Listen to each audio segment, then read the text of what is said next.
A lot of news to follow tonight on Capitol Hill. President Joe Biden announcing yesterday he will not seek a bid for re-election, endorsing Vice President Kamala Harris for the job. We'll get to more of that in just a bit. First, the head of the Secret Service was called to Capitol Hill this morning to answer questions about the attempted assassination on former President Donald Trump.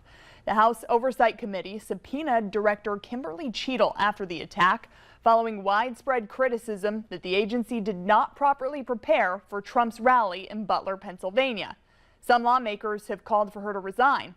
Cheadle said in her opening testimony the assassination attempt is the most significant operational failure at the Secret Service in decades. She refused to provide detailed information about what happened because of ongoing investigations. The Secret Service's solemn mission is to protect our nation's leaders. On July 13th, we failed. As a director of the United States Secret Service, I take full responsibility for any security lapse. Several of the committee members became frustrated with Cheadle for not sharing more about what happened and what went wrong. Now, despite calls for Cheadle to resign, she says she's staying.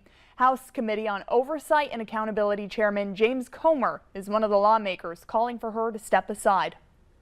We need to have confidence that if the FBI is leading this investigation, that they're leading a credible investigation, because there's some of us sitting up here today that don't have a lot of confidence in the FBI. There needs to be transparency and accountability for what occurred.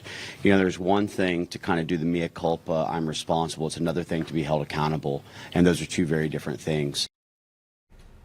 Secretary of Homeland Security Alejandro Mayorkas selected a bipartisan panel on Sunday tasked with conducting an independent review into the attempted assassination.